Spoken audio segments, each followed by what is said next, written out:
ദൈവത്തിന് മഹത്വം. എന്നെ കേൾക്കുന്ന പ്രിയമുള്ളവരെ, മക്കളെ പ്രസവിക്കുന്ന അമ്മയുടെ അടിസ്ഥാനത്തിലാ പ്രിയമുള്ളവരെ അവകാശിയായ മക്കൾ ജനിക്കുന്നത്. എന്തിന്റെ അവകാശി? ദൈവം വാഗ്ദത്തം ചെയ്ത നിത്യജീവന്റെ അവകാശികളായിരിക്കുന്ന മക്കൾ. യോഹന്നാൻ എഴുതിയ 1-ാം ലേഖനം 2-ാം അധ്യായം അതിന്റെ 25-ാം വാക്യം. 1 യോഹന്നാൻ 2-ാം അധ്യായം അതിന്റെ 25-ാം വാക്യം. ഇതാകുന്നു അവൻ നമുക്ക് തന്ന വാഗ്ദത്തം, നിത്യജീവൻ തന്നെ. ഇതാകുന്നു അവൻ അവർക്ക് നൽകിയ വാഗ്ദത്തം, നിത്യജീവൻ തന്നെ. നിത്യജീവന്റെ അവകാശികളാകണമെങ്കിൽ പ്രിയമുള്ളവരെ അപ്പൻ മാത്രമല്ല അമ്മയും ക്ലിയർ ആയിരിക്കണം.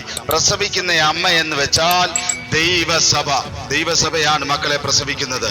ദൈവത്തിന് മഹത്വം. അവർക്കാണ് നിത്യജീവന്റെ അവകാശം. സാറാ ജനനം കൊടുക്കുന്നതിന് മുമ്പേ ദാസി അബ്രഹാമിന് വേണ്ടി പ്രസവിച്ചു. പക്ഷേ കൂടാരത്തിൽ നിത്യമായി പാർക്കാൻ അനുവാദമില്ല.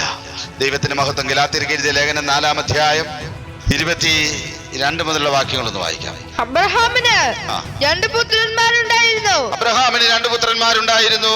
ഒരുവൻ ദാസി പ്രസവിച്ചവൻ, ഒരുവൻ സ്വതന്ത്ര പ്രസവിച്ചവൻ എന്ന് എഴുതിയിരിക്കുന്നുവല്ലോ. ദാസിയുടെ മകൻ ജഡപ്രകാരവും സ്വതന്ത്രയുടെ മകനോ വാഗ്ദത്തത്താലും ജനിച്ചിരിക്കുന്നു. എന്റെ താഴോട്ട് നാം വായിച്ചു വരുമ്പോൾ നമുക്ക് കാണാൻ കഴിയുന്നത് ഇങ്ങനെയാണ്. 1 സീനായി മലയിൽ നിന്ന് അടിമകളെ പ്രസവിക്കുന്നു. ദൈവത്തിന് മഹത്വം. ഹാഗാർ പ്രസവിക്കുന്നത് അടിമകളെയാണ്. പ്രപഞ്ചമോഹങ്ങൾക്ക് അടിമകൾ, മനോവികാരങ്ങൾക്കും ജഡവികാരങ്ങൾക്കും അടിമകൾ, പാപത്തിനടിമകൾ, ഉയരത്തിലുള്ളത് ചിന്തിപ്പാൻ ത്രാണിയില്ലാത്ത മക്കളെ പ്രസവിക്കുന്ന സഭകളെല്ലാം അബ്രഹാമിന്റെ മക്കളെന്ന് വിളിക്കപ്പെടാമെന്നേ ഉള്ളൂ. അതുകൊണ്ട് ഗുണമൊന്നുമില്ല എന്ന കാര്യം പ്രത്യേകം പറയാൻ ഓർക്കുകയാണ്.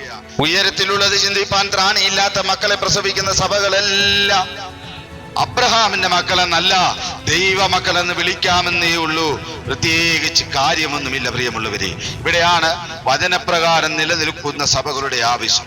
സ്വർഗത്തിൽ സൂക്ഷിച്ചിരിക്കുന്നതും ക്ഷയം, മാലിന്യം, വാട്ടം എന്നിവ ഇല്ലാത്തതുമായ അവകാശത്തിനായി തന്നെ വീണ്ടും ജനിപ്പിക്കുന്ന ദൈവസഭകൾ.